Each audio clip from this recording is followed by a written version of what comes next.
behind the scenes in a music review, or maybe behind the scenes of a music review might be better, but that title was suggested by the YouTube Trends page of a video that they thought might be of interest. So I looked at that title and I thought, well, do you know what? Let's have a go at explaining to people how I go about doing my reviews. Now, you might all be sitting there thinking, oh, surely it's simple. You just put a record on and write what you think. Well, yes, you do, but there has to be a little bit more to it than that, doesn't there really? And so this is how I do it. Well, what I'll do is, first of all, if it's an album from years and years ago, I will use the original version of the album. I won't use a remastered version or 25th anniversary or 50th anniversary version unless I am reviewing that specific edition. I'm just talking about the album in the context of that particular band's music, or about what the music was like in that particular year. I will just talk about the original recording that came out, and wherever possible I will try and use an original recording from the time as well. Maybe sometimes have to be a later pressing or whatever, or even a CD, but it will be, to all intents and purposes, the way it would have been released on the day that it originally came out. Now, the first one or two listens I will have while I'm doing something else, while I'm going about other business. Now, that might be writing up some notes from work, it might be sending some emails, it might be going checking social media, it might be even responding to comments on here or on other social media platforms. But I will put the album on and have it on while I'm listening to it, while I'm doing something else. And the reason I do that is so that I once again become familiar with it. If it's an album that I've had for a long time and maybe haven't listened to for a bit, or if it's a new album, then I'll probably listen to it for a few days before that anyway, so that it's starting to get a little bit of a place in my mind, so I know what I'm listening to. After I've done that a few times, what I will then do is take a couple of pieces of antique equipment that many people don't use these days, a pen and a piece of paper or a trusty notepad. What I will then do is sit in my favourite listening position in between the speakers, and I will play the album. On the piece of paper I will write down the track numbers. I won't bother writing the title, I'll just put the track numbers, and while I'm listening through it the first time, if anything comes to me at any particular point, I will write it down next to the track number which it's equivalent to. So let's say track 2, I note that the guitar solo is particularly good, or there's something interesting going on with the keyboards or the drums. I'll just jot that down in note form. I will do that for all the songs on the album. When I'm playing the album through, then I will play the album through again, and I'll do it again, and I might add some different comments this time, and I'll do that as many times as I feel as though I need to, 2 or 3 times, maybe sometimes even more than that if it's a new album.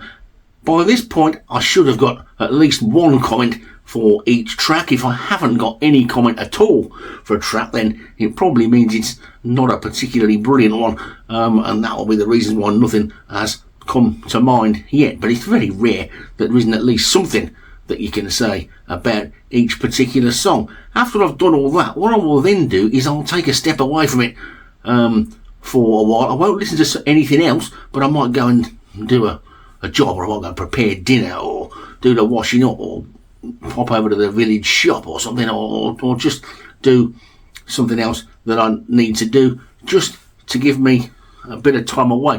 While I've got that time away, I'll try and remember as many of the songs and the titles as I can, and see if I can differentiate which track is which and which ones remind me of whatever, so that I've got myself to a position where I know that track 3 is called so and so, and that's the one that's got the keyboard intro or something like that. When I've got all that, I'm happy with that, I will then go back to the favoured listening position with the trusty notepad, and I'll listen to it through another time, and this time I'll formulate each track, all the notes, into a sentence, and then after that, when I've finished, I will then prepare to do the video. Now, in the days when I did written blogs, of course, at that point I would then start typing it all up, which could sometimes be very interesting, because my doctor's handwriting is a bit of a mess sometimes, and if you're scrolling things down really quick, sometimes I'd look at it and I think, I haven't got a clue what I've put there. It's why you very rarely see me bring notes to these things, because if I did, I'd be squinting at them and holding the page upside down and thinking, what am I saying there? I haven't got a clue what that means. It's just the way that it is, I suppose, with writing fast or whatever. So I tend to try and read it, and so that I know and it's coming into my brain, so that I know what I'm going to say. And I will try and make the video not long after I've finished the final run through of whatever album I'm doing. At that point, then I'll decide how much extra information I'm going to put on, whether I'm going to talk about sort of line up of the band that might have changed, or where they've recorded it, or anybody else that might have been involved doing stuff, the producers and all sorts of things like that. Now again, that's one of those things where it's hard to tell which is the right thing to do. I was in my village pub not too long ago. I always seem to be talking about being in the village pub, and I'm not in there all the time, honestly. And one person was saying to me, I like them videos that you do. It's great when you start telling us all this obscure information about dogs running around outside and a person who came along to play the banjo who wasn't supposed to, and all this sort of stuff. It's brilliant. I really enjoy that. And then another person said, they're the bits I hate. I just wish you'd just talk about the record and then get on with the next one. I don't want to hear about all that nonsense. I can read that on Wikipedia if I want to know that. And so it's a thing, isn't it? Which one do you do? Which one don't you do? I think you've just got to do what you think is right. And sometimes I think you're going to put a video out and it's only 3 or 4 minutes long. It's like, people might think, what's the point of watching that? They can't be anything that interested in it. But then other people say to me, if the video's too long, they get bored and switch it off. So I don't know what is the right and wrong way to do it. I don't think there is a right and wrong way to do it. I think you've just got to do what you want to do to suit yourself, really. And if other people like it and watch it, then that's a bit of a bonus. And if they don't, then you haven't lost anything, have you? Because it doesn't cost you any money to do this. So anyway, that's the way that I do the more in-depth review. That's sort of a hangover, if you like, from the way that I used to do it when I used to do written reviews all those years ago. I still find it easier to do it that way. If I'm doing the smaller sort of reviews, or I'm just talking about something very briefly, then obviously I probably don't go through listening to it that many times, but I want to at least give it another spin or two so that I sort of am familiar with what I'm talking about. Because sometimes, you have an album and you think, I haven't listened to that for 20 years. It's a brilliant album, and it's really good. And you put it on and you think, you know what, it ain't as good as I thought it was. And then you get other ones and you think, I don't play that because it's not that good. And then you put it on and suddenly you hear something that you've never heard before. And you think, crikey, this is a lot better than I thought it was. I must listen to these a little bit more. So it's things like that, isn't it, that come into it as well. Another thing is, I don't like writing negative reviews. I never have to. I never did it when I was doing the reviewing before. If I listened to something and I hadn't got anything good to say about it, I tended not to say anything at all, because I don't see the point. What, to me, sounds not very good and I don't like, might be somebody else's favourite album, and I don't want to go around rubbishing somebody else's favourite album. And I'm also not really comfortable about rubbishing somebody else's ability at singing and playing the guitar and all that sort of stuff, when the chances are they're probably a hell of a lot better than me at both. So there you go. You won't be seeing that many negative reviews on here, and you also won't be seeing any of those 10 bands I hate, because I haven't got time to talk about 10 bands I hate. I haven't even got time to talk about 10 bands I like half the time. So I'm certainly not going to waste my time standing here rubbishing people just for the sake of it. It's not the way that I do things, and it's not the way that I want to do things.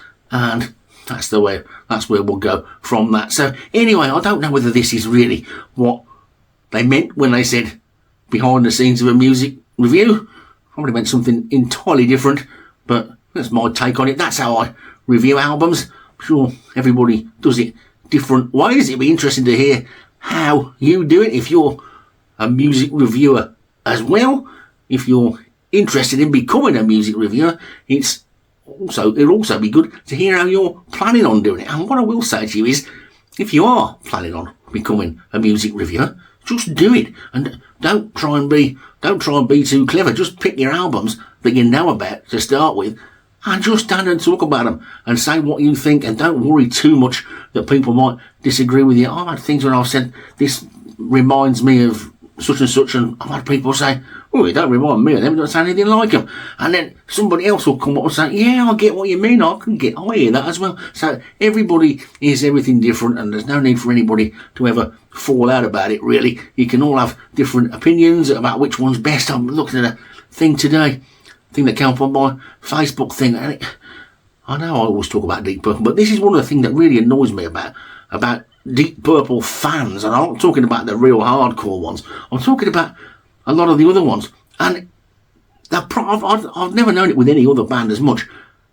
Falling out about which lineup's the best and which singer's the best and whether Richie Blackmore's any good or not, and all this sort of stuff. And it's like, why can't you just like all of it? You know? Or if there's one particular part of it you don't like, don't talk about it. If you think that the Mark III lineup and Coverdale and Hughes were better than Gillan and Glover, that's up to you, that's fine. But you don't have to rubbish the other side to push up your side, if you know what I mean. And so them sort of things really, really get on my nerves when people do them. I don't know why they do them. And I can't imagine there'll ever be a case of me doing it on here. But if you ever do catch me doing it, tell me about it. Pull me up on it and say, hey, you're not supposed to be doing that. You said you weren't going to do negative stuff. This is supposed to be a place of peace and freedom and everybody being chilled out bunnies and happy and all that sort of stuff. So there you go. That's today's video. Thank you very much for watching. Thanks to everybody who's watched ones in the past. The subscribers have gone up a little bit since we abandoned the Crushed Custard name. Anyway, thanks for watching, and I'll see you next time.